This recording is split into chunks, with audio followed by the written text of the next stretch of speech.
Assalamualaikum warahmatullahi wabarakatuh. Selamat datang di Politik Hukum Minggu Malam bersama saya Santari. Hari ini kita kedatangan tamu istimewa, anak muda tapi memimpin pergerakan penting di Republik ini. Yudi Purnomo Harahap. Ketahuan dia adalah hasil kawin antara orang Jawa dan orang Batak, gitu ya. Ada Purnomo dan Harahap. Apa kabar Yud? Sehat-sehat Yud? Alhamdulillah udah Ferry, sehat-sehat. Semoga juga udah Ferry, sehat-sehat juga. Alhamdulillah. Masih ketua WP kan statusnya? Alhamdulillah masih. Kemarin teman-teman memperpanjang gitu ya sampai COVID berakhir ya. Sampai COVID berakhir. Kayaknya COVID berakhir 2 tahun lagi ya. Padahal saya udah pikir nggak maju lagi jadi ketua WP gitu kan. Tiba-tiba ada gitu kan. Harusnya Maret kemarin berakhir gitu. Ya artinya bisa diperpanjang 2 periode lah. Agak berat tertawanya kalau sudah 2 periode itu ya. Berat. Saya ingin memupus orang gitu ya supaya kalau memimpin itu 1 periode aja cukup gitu kan. Yeah. Itu ditujukan ke siapa itu? Nah, Yudi Purnomo Harahap tidak hanya ketua WP, tetapi juga boleh dikatakan aktivis dari mahasiswa. Kalau tidak salah ketua BEM ya, UI ya. Presiden atau ketua sih? Enggak Mas. Saya sempat maju jadi ketua BEM UI tapi kalah gitu ya. Kok bisa kalah padahal jadi ketua WP menang? Itulah.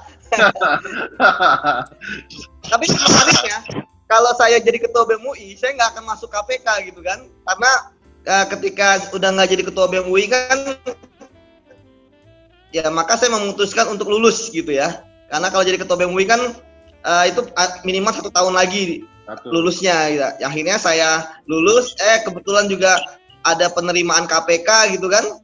Nah, seperti itu. Coba saya jadi ketua BEM UI, itu bisa panjang masa studi saya gitu kan. Aku pikir tadi alasannya tidak bisa menjadi orang KPK karena kalau jadi ketua BEM UI banyak partai yang nawarin setelah tamat. Enggak ya. Karena ada waktu yang diperpanjang. Suka disebut sebagai artis kampus atau artis kampus? Waduh, saya justru sebagai pelayan mahasiswa saja. Tapi Yudi ini selalu dekat dengan candaan bahwa dia selalu menggunakan Dude Herlino ya sebagai apa tuh istilah imajinasi diri atau memang tuduhan orang ke diri mirip Herlino. Ya itu ada ceritanya ya. Mungkin orang-orang bercanda gitu kan, ngelihat saya tampil di TV gitu kan, ngalahin Dude Herlino gitu kan. Apalagi sekarang Dude Herlino udah hijrah gitu ya. Oh jadi kalau ceritanya begitu. Penggeledahan KPK atau kemudian ada OTT atau apa kan sering wajah saya tampil gitu ya. Jadi orang bercandaan seperti itu gitu kan. Tapi ya saya mengamini juga gitu kan. Kita tahu terkabul kan doa-doa itu kan. Jadi menariknya tuh tetapi kok anehnya ini selalu dikaitkan dengan rimah-rimah Rengginang ya. Ini apalah Rengginang ya. Rengginang, tapi di belakangnya Dude Herlino. Kan kita pikir. Ya, itu kan hanya sebagai narasi aja gitu ya. Saya ingin membuat follower itu tertawa gitu kan. Apalagi di tengah kehidupan yang semakin sulit seperti ini gitu kan. Ngelihat banyak ide-ide untuk negara maju dan sebagainya, tapi kemudian realitasnya beda gitu kan. Jadi ya kita bermain di dunia maya gitu ya, sosial media gitu. Ya bahwa kita ini kan butiran Milo yang sebenarnya ingin Indonesia maju gitu kan. Walaupun yang kita lawan itu kan orang yang punya kuasa, punya uang, punya jaringan gitu kan, oligarki gitu ya. seperti itu. Jadi ya akhirnya sosial media jadi tempat saya dan kawan-kawan saling beradu guyon lah, seperti itu. Jadi ketua WP itu juga suka bercanda lah ya, anak-anak KPK itu suka bercanda ya. Nangkapin aja yang serius ya. Atau nangkapin orang yang bercanda juga. Karena yang ditangkap kan juga suka bercanda yuk. Dan ditangkap, menghindar, nabrak kirinya ke tiang listrik, tiba-tiba sebesar bakpao gitu ya. Jadi teman-teman KPK memang suka bercanda. Ya, kalau dari kita sih pertama kan bercanda juga ada tempatnya ya, Dak ya. Dimana bahwa ya kita juga manusia gitu kan. Jangankan bercanda gitu kan, sifat sedih gitu kan, gelisah. Pernah sedih juga ya? Pernah sedih juga? Contoh kesedihan sebagai anak KPK dalam hal apa? Nah, sedih ketika pertama ya waktu itu 2015 ya, saat ada pelimpahan suatu kasus gitu ya. Padahal kita berharap bahwa saat itu kita menangani gitu kan apapun terjadi, tapi kemudian kan karena dua pimpinan kita tersangka, Pak Abraham Samad dengan Pak BW gitu kan, dan saya waktu itu kan salah satu bersama dengan teman-teman gitu ya memimpin aksi gitu kan dari pegawai KPK. Itu pertama kalinya pegawai KPK ratusan orang gitu ya, kita demo di gedung KPK yang lama gitu kan, kita menolak terhadap pelimpahan kasus ketika itu gitu kan. Waktu itu 2 PLT ya juga menyaksikan kita demo gitu ya, itu Pak Ruki dan Pak Indrianto seperti itu. Dan saya waktu itu yang bagian acara ya, yang memegang komando ya, kemudian kita menyuarakan suara kita gitu kan. Tapi ya akhirnya tetap pada putusannya bahwa ya perkara tersebut dilimpahkan gitu kan. Kemudian yang kedua ya kesedihan juga ketika kita gagal untuk menolak revisi undang-undang KPK ya, gitu. Jadi itu ya kesedihan kita gitu kan, bahwa kita kan kenapa sih kita melakukan tersebut, bahwa kita kan di KPK kerja bukan sekedar pengabdian, bukan sekedar gajian gitu ya, tetapi juga pengabdian gitu kan, dimana kita rela pulang malam, dini hari atau apapun gitu kan untuk menangkap orang, tetapi kita juga melihat sisi lain bahwa kita menjaga KPK gitu kan, jangan sampai KPK ini dilemahkan seperti itu. Jadi saya sama di KPK ada 2 lah kesedihan saya gitu ya, terkait dengan ya saya menganggap tanda kutip ya agak gagal lah gitu ya ketika kita berupaya untuk melawan pelemahan KPK seperti itu, Mas. Itu contoh kesedihan ya. Kesedihan lain kan banyak. Pas Pak Sari ditangkap sedih juga dong. Pas Mas BW disiram juga sedih dong. Iya, waktu itu sedih, tapi kan saat itu kan peran saya kan masih pegawai ya, Mas ya.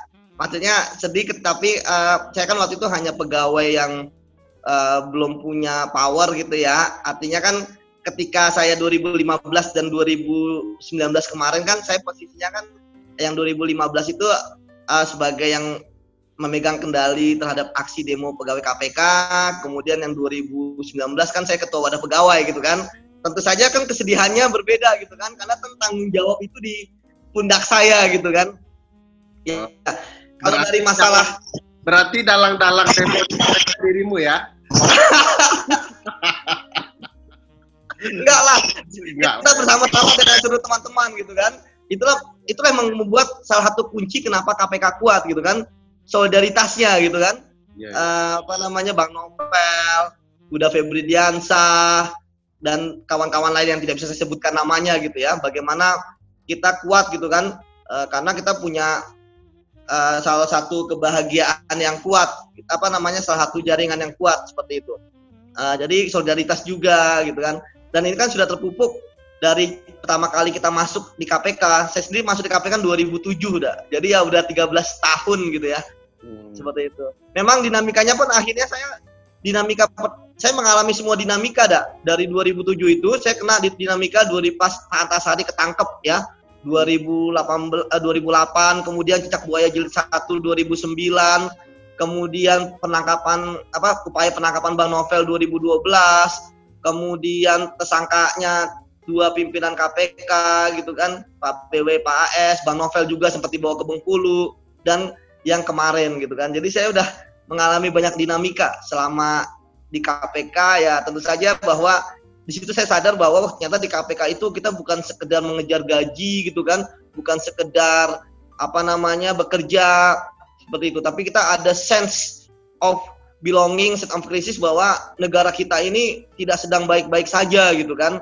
Apalagi kan saya kan juga sebagai penyidik gitu ya, jadi saya memahami bagaimana uang negara dirampok, bagaimana proyek-proyek pekerjaan itu sudah dibagi-bagi oleh para koruptor, bagaimana sistem dinasti itu bekerja di daerah gitu ya, sehingga yang menyebabkan ya yang miskin makin miskin, yang kaya makin kaya, dan orang termarginalkan tidak punya akses untuk pendidikan, bahkan akses untuk berpolitik, untuk menjadi pejabat, begitu dah. Yang paling menegangkan dari seluruh kejadian super menegangkan tadi kira-kira mana? Kalau tadi kan sedih tuh, Yud. Sekarang ya, kan itu kan tegangan tingkat tinggi itu ya, kasus-kasus itu. Yang menurutmu, versi dirimu paling menegangkan itu kasus apa dan kenapa? Kalau yang tegang ya semua kasus pasti menegangkan gitu dah ya, karena melibatkan orang-orang yang high profile gitu kan, kemudian korupsinya luar biasa. Tetapi saya yang paling berkesan dalam hidup saya ya sebagai penyidik itu adalah ketika menangani perkara IKTP, ya ini sudah ingkrah ya perkaranya Pak Setia Novanto ya. Itu mulai dari awal kita menetapkan tersangka, kemudian kita melakukan pemeriksaan saksi, kemudian beliau paper gitu kan, dan kemudian menang gitu kan.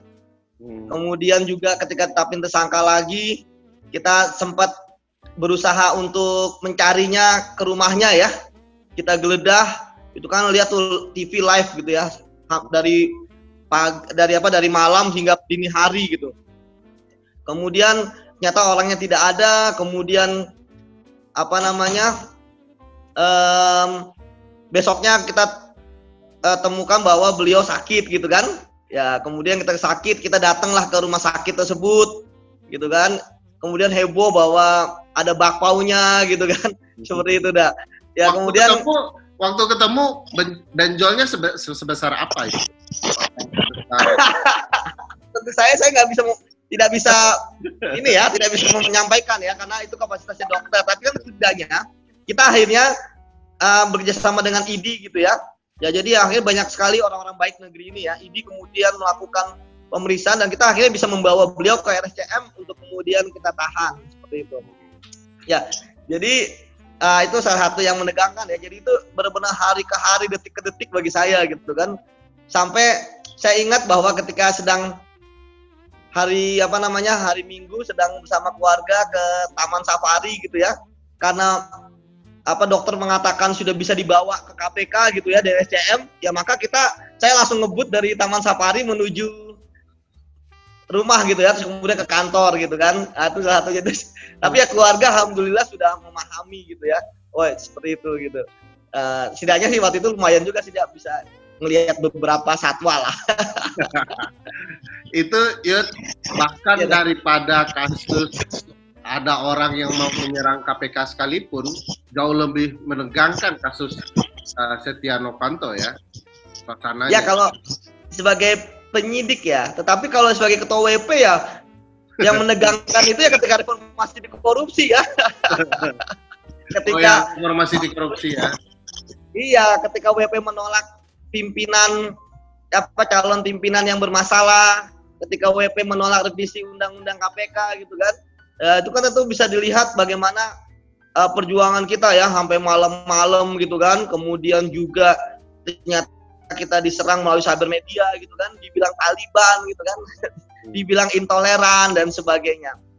Dan itu tidak terbukti. Sekarang begitu pimpinan KPK pemilihannya selesai, terpilih 5 orang pimpinan gitu kan, dengan Bapak Firly sebagai ketuanya, kemudian juga undang-undang KPK revisi udah tidak ada lagi tuh isu kayak gitu kan. Jadi Taliban ini isu sesaat saja ya. Iya, sesaat saja. Tetapi memang lucu karena teman-teman sih rajin sholat, rajin ibadah, jadi disebut Taliban. Itulah. Kalau standarnya rajin sholat, rajin ibadah ya ajalah Taliban.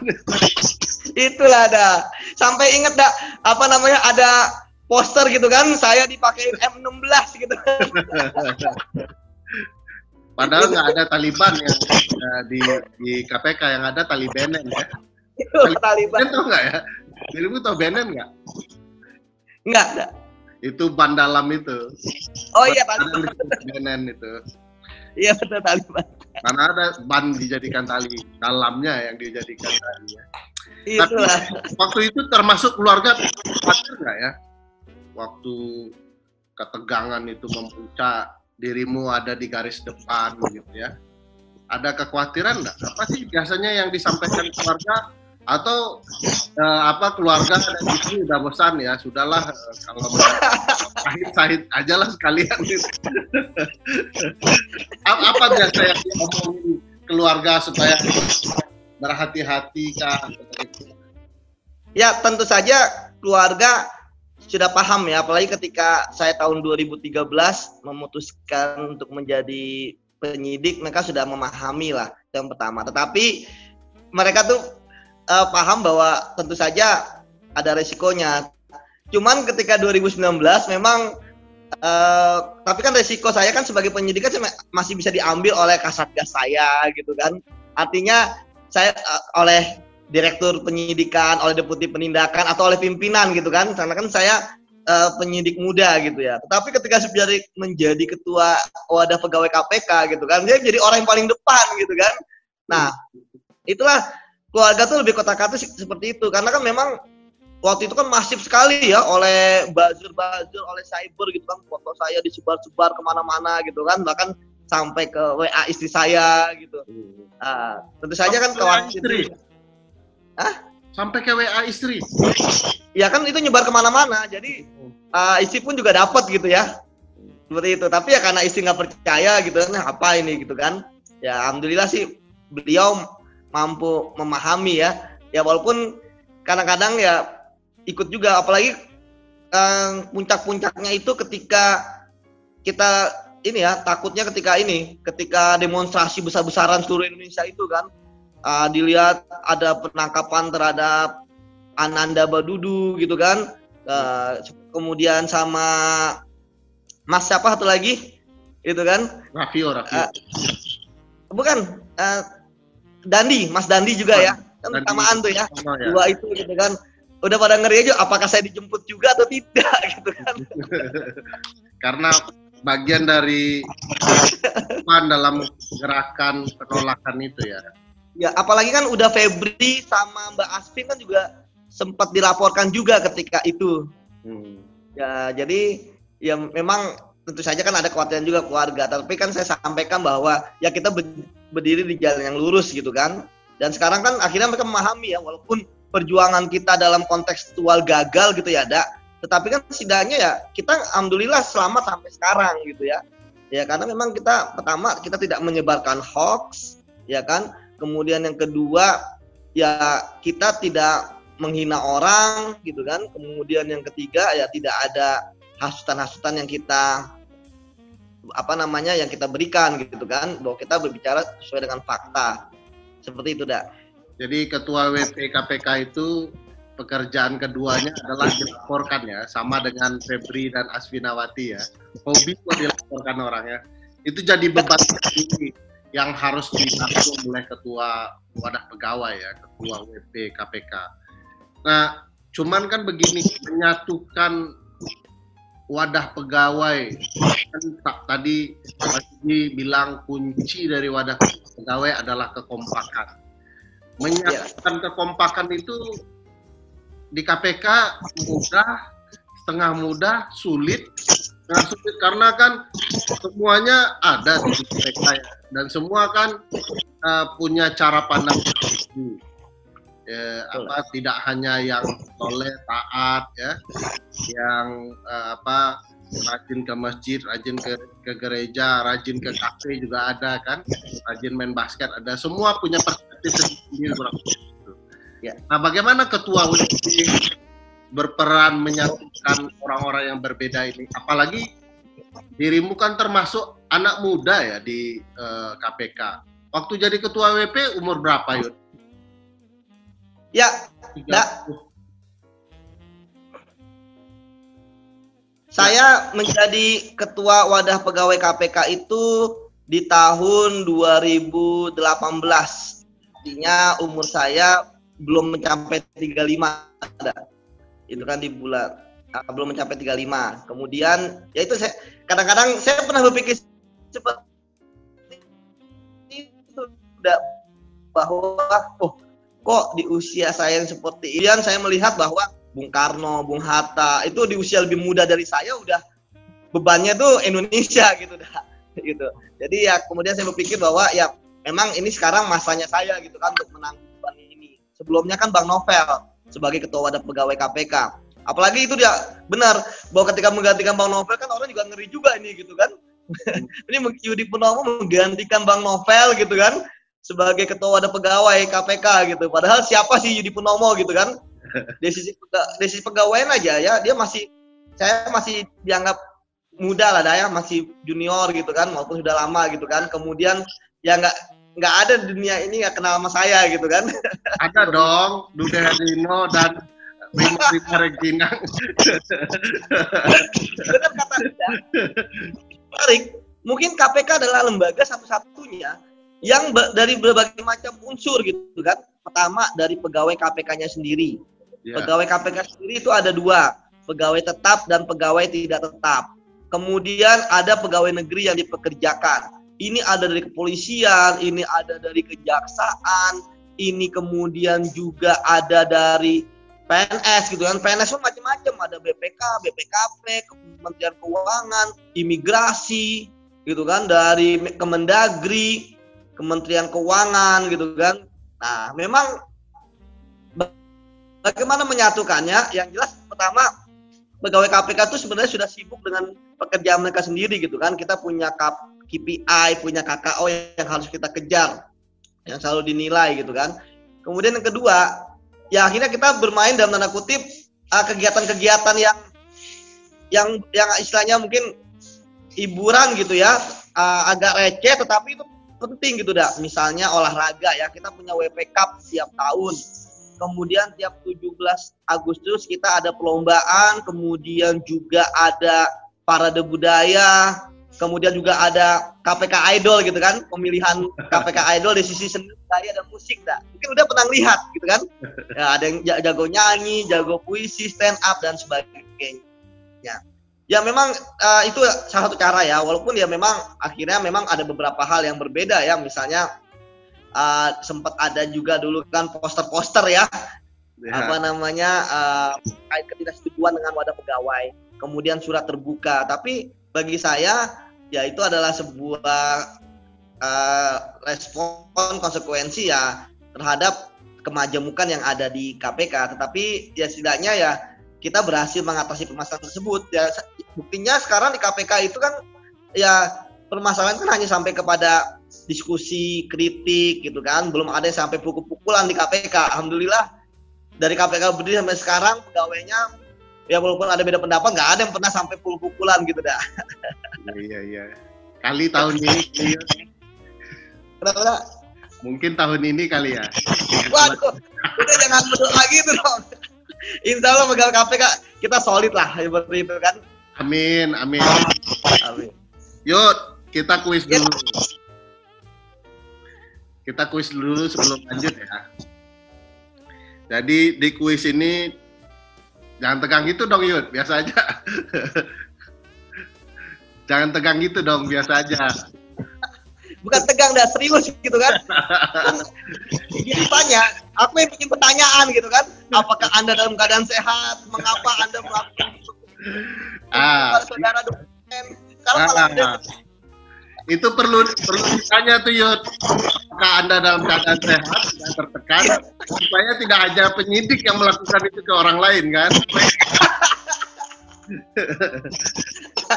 Jadi ini pertanyaannya dipilih salah satu, gampang-gampang kok Yud pertanyaannya, mudah-mudah. salah satu. Tidak boleh dua-duanya. Ya. Tidak boleh ditolak. Kalau dirimu tolak, memilih nanti kuisnya gagal. Jadi siap-siap ya. Pertama pilih salah satu. Nasi goreng atau helikopter? Suka yang mana, Yud? Makan nasi goreng atau naik helikopter? Ini kalau dalam hukum acara ini pertanyaan menjerat dah. Tidak boleh ditanyakan kepada tersangka gitu. Loh, Tersangka tidak ini masalah kesukaan, Yud. Oh gitu dah. Yudi itu suka makan nasi goreng atau malah memilih naik helikopter? Kan ditawarkan nih. Yud, ada 2 tawaran. Kamu mau makan nasi goreng, naik helikopter. Kan kondisinya bisa ketika lapar nasi goreng, walaupun suka naik helikopter, kan begitu. Jadi yang mana disukai, Yud, di antara 2 ini? Udah ini pertanyaan. Ini langsung ngaku tuh kalau tersangka tanya seperti itu, ngaku, saya mengaku, Pak. Aku nggak usah pertanyaan kedua. Ini pertanyaan yang saja, nggak ada hubungan dengan keadaan apapun, kondisi apapun, tidak ada hubungan. Jadi benar-benar bertanya suka nasi goreng atau suka naik helikopter. Ya dah, saya suka makan nasi goreng. Ya, di kafe belakang kan? Ya, sama udah ya tongseng kali. Tongseng nasi goreng. Pertanyaan kedua, Yud. Suka dipanggil Dude Herlino atau Rimah-Rimah Rengginang? Apa namanya? Remah-remah rengginang dah. Iya. Yeah. Lebih tawaduk ya. Tawaduk. Tawaduk tapi Taliban. Justru dah, disitulah menghanyutkannya rengginang. Dia bisa ada di kotak atau di kaleng kongguan dah. Benar nggak dah? Ya, dalam kotak apapun dia bisa ditaruh ya. Bahkan dalam kotak. Betul. Jangan meremehkan rengginang. Rengginang itu adalah jenis makanan yang bisa beradaptasi dalam kondisi apapun lembaganya ya. Ya. Maupun bahkan lembaga ada tamu atau lembaga buaya pun rengginang akan tetap bertahan. Itulah dah. Ya. Hidup pria kedua. Mana ada rengginang yang ambiar gitu kan, kayak kerupuk gitu kan. Rengginang tuh selalu keras, ya kan? Iya. Pilih Yudi untuk periode kedua ya. Pertanyaan ketiga. Suka pakai baju batik atau baju korpri? Kayaknya udah dapat bocoran PP ASN KPK nih ya. Oh, nanti kita bicara itu. Ini soal kesukaan aja. Ini soal kesukaan. Suka pakai baju batik atau suka baju korpri, Yud? Kayaknya udah ini risetnya banyak ini. Gak banyak amat. Gak banyak. Baju batik dah. Baju batik lengan panjang. Wah.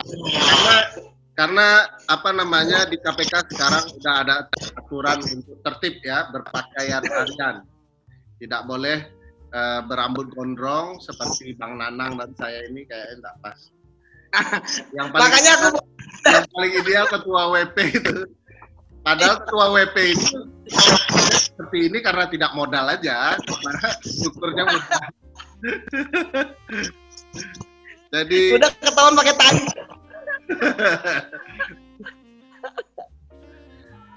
Nah, ini pertanyaan agak bahaya sedikit, mohon dipikirkan Yud. Siap ya Yud? Iya dak. Milih jadi Jawa atau jadi Batak? Waduh. Boleh saya tanya pengacara saya dah. Pengacara istri ya? Istri atau ibu tuh? Hati-hati loh Yud, salah. Saya menggunakan hak saya untuk menyangkal pertanyaan Boleh. tersebut. Boleh phone a friend, boleh. Tapi ingat, saya hati. Salah pilih, kamu itu bisa dibuang sepanjang ada loh, Yud. Saya milih untuk jawaban yang C, menjadi Indonesia. Iya. Cocok memang dua periode. Penyidik ditanya. Cocok karena sudah sering ditipu orang ya, penyidik. Tahu nggak ada? Kalau bertanya itu jawabannya itu paling banyak tuh 3. Tidak ingat, tidak tahu, tidak kenal gitu kan. Sudah ada hasil surveinya tuh ya. Tidak ingat, tidak tahu, tidak kenal ya. Itu khas lawyer, itu pasti lawyer yang kasih tahu. Halo, Yudi Junior di belakang. Iya dah. Itu lawyer itu sudah yang ngasih tahu. Tahu, tidak ingat, tidak kenal, itu bosnya lawyer pasti, kata-kata lawyer. Ini terakhir pilihannya, Yud. Iya dah. Nah, ini ringan nih, remeh-temeh pertanyaan. Suka Dewas atau suka pimpinan?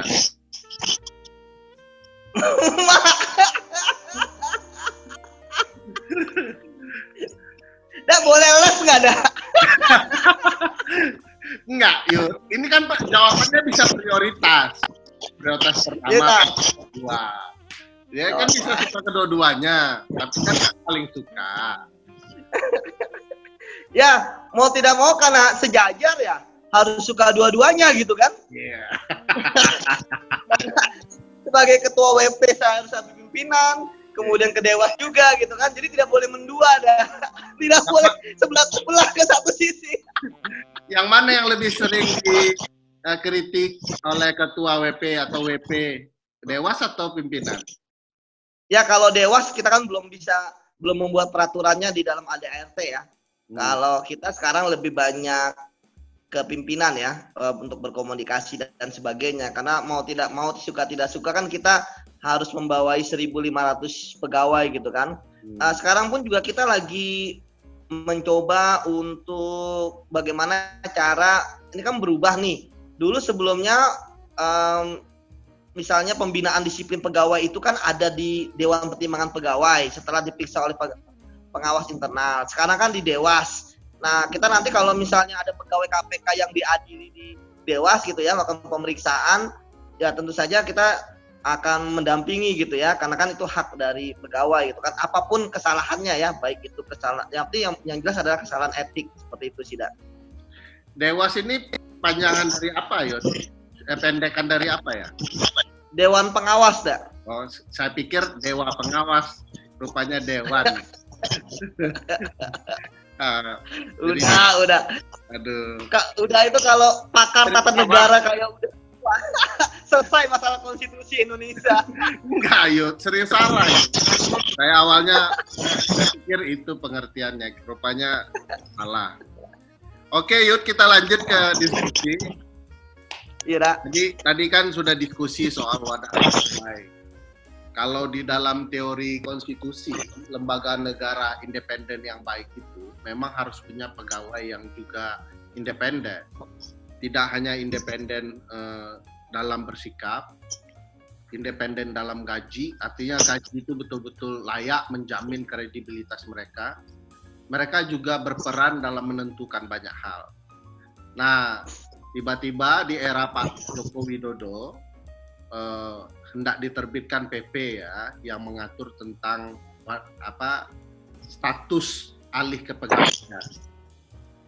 Dulu menurut undang-undang pegawai KPK ini kan pegawai khusus, namanya aja khusus kan, pegawai KPK. Sekarang hendak dijadikan pegawai negeri ASN, semacam saya, Yud.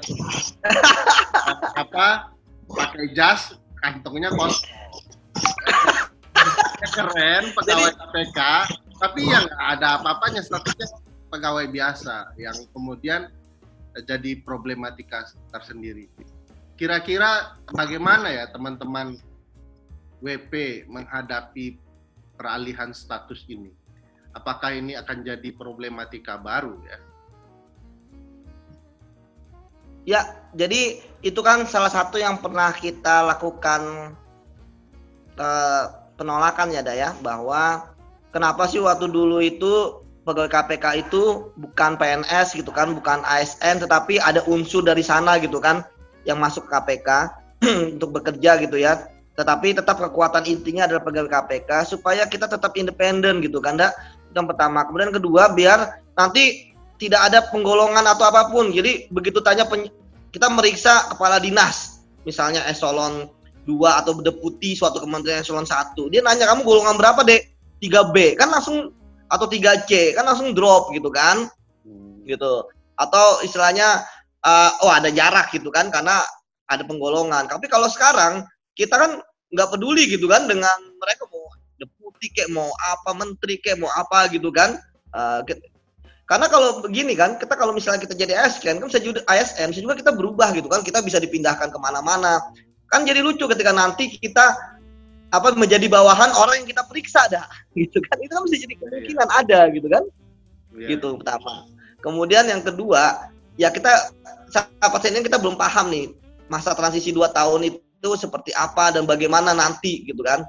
Tapi kan ya pemerintah dan DPR sudah bersepakat gitu kan, pegawai KPK adalah ASN. Nanti kita tunggu sajalah seperti apa yang format yang mereka lakukan buat kita gitu kan, karena kan banyak kendala juga. Bagaimana 1.500 pegawai KPK ini itu tiba-tiba dirubah jadi ASN karena banyak permasalahan, misalnya kan usia, dari sisi usia, kemudian dari sisi pengalaman kerja, kemudian dari keahlian, kemudian juga dari sisi ada orang yang dulu pernah pensiun dari KPK, pensiun dari PNS jadi pegawai tetap KPK. Itu kan diatur oleh undang-undang. Ada bahwa diatur oleh PP ya, bahwa seorang PNS itu bisa memilih setelah 10 tahun apakah menjadi pegawai tetap KPK atau kembali ke instansinya. Dan ketika sekarang ini banyak kan juga pegawai KPK yang sudah memilih untuk menjadi pegawai tetap dan melepaskan NIP-nya gitu kan, atau yang dari kepolisian melepaskan korpsnya gitu, baju coklatnya gitu kan, untuk menjadi pegawai KPK seperti itu, Dak. Nah, jadi ini juga menjadi suatu permasalahan gitu, seperti itu, Dak. Kemudian juga level-level penggolongan di KPK sendiri gitu kan, itu berbeda dengan di PNS atau di ASN. Ya, jadi memang akan sangat rumit gitu kan. Belum lagi metode penggajian, kemudian juga sistem kerja dan lain sebagainya. Makanya sekarang kami tuh berharapnya judicial review itu diterima oleh MK gitu kan. Itu aja sih, Dak. Tapi sambil menunggu itu dah ya, kami pegawai KPK sudah komitmen pertama bahwa ya kami akan tetap di KPK apapun yang terjadi gitu ya. Kemudian yang kedua, bahwa ya dengan kekuatan yang ada setelah revisi undang-undang KPK ini, ya kami berusaha menangani kasus semaksimal dan seoptimal mungkin gitu dah. Sehingga kan karena membangun KPK dah ya, itu sangat-sangat sulit, Dak. Saya membaca sejarah KPK, bercerita dari pimpinan KPK yang lama, kemudian para pendiri KPK, kemudian juga tesis istri saya juga tentang KPK gitu kan. Jadi wawancara soalnya untuk kepentingan tesis nggak? Jadi itu lihat membangun KPK ketika itu butuh parlemen, butuh presiden dan Menkumham ya, meminta Menkumham untuk bikin. Kemudian dari luar negeri pun ada tekanan. Kemudian juga tokoh-tokoh nasional mendukung. Kemudian momentum saat itu reformasi. Artinya KPK dibikin 1 tahun setelah reformasi 98, 1 tahun itu udah ada di Undang-Undang 99 ya, bahwa akan dibentuk KPK gitu kan. Kemudian seluruh koalisi masyarakat dan kondisi masyarakat saat itu mendukung pendirian KPK. Jadi kalau misalnya KPK kemudian nanti menjadi lembaga biasa, kemudian tanda kutip lemah, kemudian nanti juga akhirnya turun kepercayaan masyarakat, sehingga kemudian ingin dibubarkan, akan sangat sulit sekali kita membuat lembaga seperti KPK lagi, bahkan mungkin tidak akan ada gitu kan. Makanya sekarang komitmen kita adalah mempertahankan KPK yang ada ya, walaupun kekuatannya seperti ini gitu, Dak. Jadi kita tetap bertahan. Makanya kan kenapa ya kita walaupun memang ada beberapa pegawai KPK yang dari ketika undang-undang revisi disahkan gitu ya, ada beberapa yang mengundurkan diri gitu kan dengan berbagai macam alasan. Tapi ya setidaknya kita yang masih bertahan ini ya karena masih bekerja lah ya. Jadi kita nggak cuman diam saja berpangku tangan gitu kan, seperti itu sih dah. Kalau ada juga yang berpendapat ya, beberapa ahli bahkan juga berpendapat bahwa proses menjadikan pegawai KPK ini seperti PNS adalah upaya terakhir memperlemah KPK, karena dulu para koruptor itu ketika melakukan fight back itu dia berpikir yang paling penting dihajar adalah undang-undang KPK. Begitu mau direvisi ditolak ya. Lalu dibilang oleh mereka perlu dihajar komisionernya, ditangkapin komisionernya malah kian bertaring begitu ya. Lalu diancam komisionernya, Mas BW, subuh-subuh gitu ya. Lalu penyidiknya ditakut-takutin, ada yang ditakutin pistol, ada yang diserang rumahnya, diikutin, dicuri barangnya, sampai penyiraman air keras seperti Mas Novel ya. Banyak hal upaya pelemahan itu gagal begitu. Lalu lama-kelamaan mulai terencana dengan baik di era Pak Widodo ya, ada perubahan undang-undang, ada katakanlah penempatan figur-figur tertentu yang oleh publik bermasalah. Mungkin oleh PP tentu bermasalah ya, tapi oleh publik bermasalah. Ketiga adanya pengalihan status PNS. Karena logika dari beberapa ahli di dunia, lembaga independen seperti KPK ya, itu kan harusnya digaji layak. Kalau PNS kan akan timbul masalah tersendiri. Saya terbayangnya gini, Yud, ketika sedang sibuk-sibuk begitu ngejar orang begitu ya, tiba-tiba penyidik KPK ditelepon, susu anak nih kurang begitu kan, enggak, karena gaji PNS kan sedikit. Kebutuhan sekolah, biaya hidup dan segala macamnya. Apakah teman-teman WP juga menyadari bahwa ini bagian dari upaya untuk kian membuat KPK tersudut dan mengalami kehancuran sendiri? Orang-orang baik kemudian melepaskan diri dari kelembagaan. Karena kan kalau membubarkan bakal ditolak oleh publik. Ada rencana diam-diam menghancurkannya dari dalam, tidak nyaman sendiri ya, akhirnya bubar sendiri. Itu dirasakan enggak oleh teman-teman WP? Ya, itu dah. Jadi benar bahwa sebenarnya pegawai KPK itu kan, kita itu tadi saya sampaikan bahwa kita di KPK itu ya bukan hanya sekedar bekerja tapi juga pengabdian pertama. Kemudian kedua, kita harus selesai dengan dirinya sendiri gitu kan ya. Sebenarnya gaji pegawai KPK pun juga nggak besar-besar banget gitu ya. Tetapi setidaknya benar kata Uda, setidaknya kita sudah selesai dengan sandang gitu ya, dengan pangan gitu kan, dengan papan gitu ya. Setidaknya semua dasar itu tercukupi lah gitu kan, gitu. Dan dengan segitu akan bekerja dengan tenang, akan bekerja dengan tulus penuh hati gitu kan. Apalagi di KPK kita nggak ada lemburan gitu, jadi kerja sampai jam 2 pagi atau nggak tidur ketika geledah atau OTT gitu ya. Ya udah gajinya segitu tiap bulan gitu kan. Tapi apa? Karena merit system ini itu harus jadi percontohan sebenarnya buat nanti teman-teman ASN gitu kan. Tetapi kemudian ya sekarang berubah gitu ya. Yang tadi perubahan status ini kan hanya satu dari sekian banyak pelemahan KPK yang waktu itu sempat kita buat bareng-bareng dah ya. Jadi masuk SP3 gitu dah ya. Setelah 2 tahun penyidikan itu KPK dapat SP3 gitu kan. Padahal dulu ketika undang-undang dibuat, undang-undang KPK nggak boleh ada SP3 supaya jangan jadi ada permainan gitu kan. Malah dijadikan ada SP3 sekarang gitu kan. Kan lawan itu nanti ketika nanti ada kasus korupsi SP3, saya nggak kebayang gitu bagaimana publik mengecam gitu kan. Seperti itu dah. Nah, kembali ke tadi masalah apakah ada kekhawatiran di kita, ya tadi saya sampaikan bahwa kami masih wait and see ya. Ini mau dibawa kemana gitu kan. Walaupun ada janji dari pemerintah bahwa kemudian gaji tidak turun gitu kan dan sebagainya. Tapi kan kami sebenarnya tidak prioritas ke situ gitu kan. Prioritas kami adalah bagaimana kewenangan KPK, bagaimana kekuatan KPK, itu harusnya waktu itu diperkuat, bukan direvisi dan diperlemah seperti sekarang gitu dah. Tapi ya nasi sudah menjadi bubur ya. September nanti bulan depan itu berarti 1 tahun semenjak DPR dalam paripurna ya 17 September gitu ya mengesahkan revisi Undang-Undang KPK yang kemudian di Oktobernya 17 Pak Jokowi karena tidak tanda tangan otomatis berlaku gitu ya Undang-Undang KPK. Tahu sudah 10 bulan. Dan 10 bulan tentu saja evaluasinya kita lihat dari masyarakat seperti apa gitu kan. Bukan kami yang mengevaluasi karena kami kan bagian dari internal KPK. Tetapi memang ya perubahan status ASN ini kita masih panjang berarti masih 1 tahun 2 bulan lagi. Ya kita tunggu aja seperti apa Setidaknya gini, 1 tahun 2 bulan setidaknya kita bisa mengukir lah upaya pemberantasan korupsi negeri kita, gitu kan?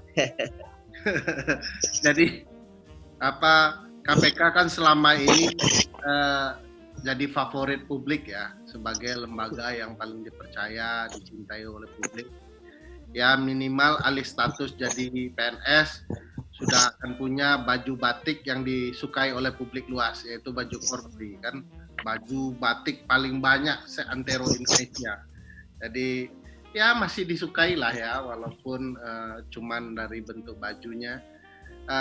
Dan ada harapan banyak sebenarnya untuk KPK di tengah badai ini, Mas Yudi.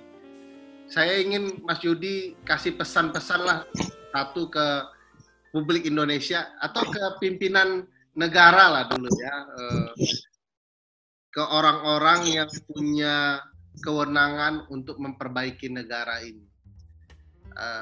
Mas Yudi punya pesan apa untuk mereka dalam semangat pemberantasan korupsi? Kepada penyelenggara negara ini, Mas Yudi, apa pesan-pesannya? Ya, kalau dari saya pesannya hanya satu ya. Bagaimana sebenarnya kita memperbaiki negeri ini, ya kita mulai dengan pemberantasan korupsi. Ketika korupsi diberantas, maka pertama aparatur-aparatur yang menjadi menjadi koruptor itu akan semakin sedikit. Ketika semakin sedikit, itu akan menjadi multiple effect bahwa uang akan sampai ke masyarakat. Jalan-jalan yang dikorupsi yang dulu speknya hanya berapa senti, kemudian sesuai dengan standar gitu kan, sehingga tidak ada lagi jalan rusak gitu kan. Kan ada adegium kalau jalan begitu dibangun besok rusak gitu kan. Itu dari jalan Belum kita perbaiki misalnya mafia pangan gitu kan mafia tambang, batu bara, timah gitu ya. Ini banyak yang harus kita perbaiki bersama gitu kan.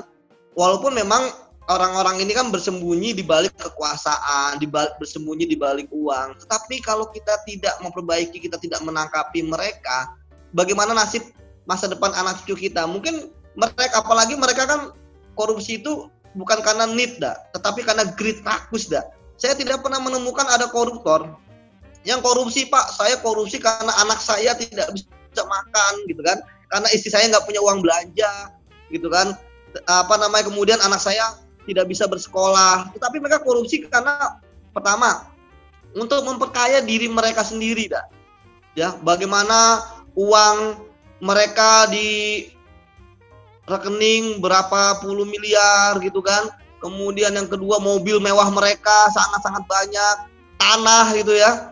Kemudian belum lagi aset-aset lain, pom bensin, bahkan ada puluhan pom bensin ya. Waktu itu salah satu aset di TPPU kita baca di media. Nah, pesan saya ya kalau memang menjadi pemimpin negeri ini gitu kan, itu kan amanah yang bisa dipertanggungjawabkan gitu kan. Ini 270 juta mungkin ya penduduk kita itu ada di tangan mereka. Apalagi sekarang lagi Covid ya, bagaimana ekonomi turun. Nah, kita mengharapkan bahwa ke depan ya KPK kan salah satu upaya bangsa ini untuk memperbaiki ketika 32 tahun Orde Baru gitu kan. Jadi jangan sampai diperlemah. Ini sudah 22 tahun reformasi gitu kan. Dan ternyata yang terjadi malah kekuatan-kekuatan oligarki itu membangun basis-basis sendiri. Tapi saya yakin bahwa masih optimis bahwa kita masih bisa untuk istilahnya fight back ya, untuk melawan balik, kemudian juga untuk memperbaiki negeri ini gitu Karena saya lihat banyak sekali banyak mahasiswa idealis, itu kekuatan modal kita puluhan ribu, mungkin ratusan ribu mahasiswa seluruh Indonesia. Itu kan bisa kita pupuk 5-10 tahun lagi dah. Yang aksi kemarin dah, menolak revisi Undang-Undang KPK. Itulah makanya saya selalu sampaikan pada teman-teman di KPK bahwa kita nggak boleh mengkhianati mereka yang rela turun ke jalan gitu kan. Bahkan ada yang merenggang nyawa gitu ya. Kita sampai membuat auditorium atas nama mereka gitu ya, di KPK gitu ya. Mas Randi almarhum dan kawan-kawan. Itu supaya apa? Supaya mengingatkan bahwa ini yang direvisi, pemberantasan korupsi itu butuh resiko, butuh pengorbanan yang besar. Bang Novel matanya gitu kan, sampai kehilangan gitu kan. Kemudian para mahasiswa kehilangan nyawa. Kemudian revisi Undang-Undang KPK dan sebagainya. Jadi itu salah satu yang memacu semangat kita, dak. Sehingga ya bagi kami sekarang katakan hitam adalah hitam, katakan putih adalah putih, tiada kata jerah dalam perjuangan. Iya, asik. Nah, ini 1 menit deh, singkat pesan untuk teman-teman wadah pegawai KPK soal peralihan status. Gimana, dak? Pesan untuk teman-teman wadah pegawai KPK soal peralihan status. Ya, bagi kami peralihan status itu pertama ya harus jelas seperti apa. Kemudian yang kedua ya asaskan keadilan gitu kan. Kemudian yang ketiga ya benar-benar dilakukan dengan smooth gitu ya. Bahwa agar pegawai KPK itu tidak fokus ke situ gitu ya. Jadi tidak terlalu jangan sampai mengguncang terhadap status kepegawaian yang ada seperti itu sih, dak. Jadi benar-benar kami berharap bahwa mereka-mereka, bapak-bapak yang membicarakan mengenai status pegawai KPK itu benar-benar arif, bijaksana gitu kan. Karena ini menyangkut 1.500-an pegawai KPK gitu kan. Dan ini kan juga terkait dengan kedepannya pemberantasan korupsi itu seperti apa. Seperti itu, dak. Kalau saya, pesan saya teman-teman yang jadi wadah pegawai, sabar, bertahan. Kalau sepanjang kita masih bisa beli nasi goreng dan tongseng di belakang, kita masih bisa tersenyum bahagia. Terima kasih, Mas Yudi Harahap. Senang mendengar semangat dan tertawanya. Sampai ketemu di mana saja dalam upaya dan semangat yang sama soal pemberantasan korupsi. Terima kasih sekali lagi, Mas Yudi. Assalamualaikum warahmatullahi wabarakatuh.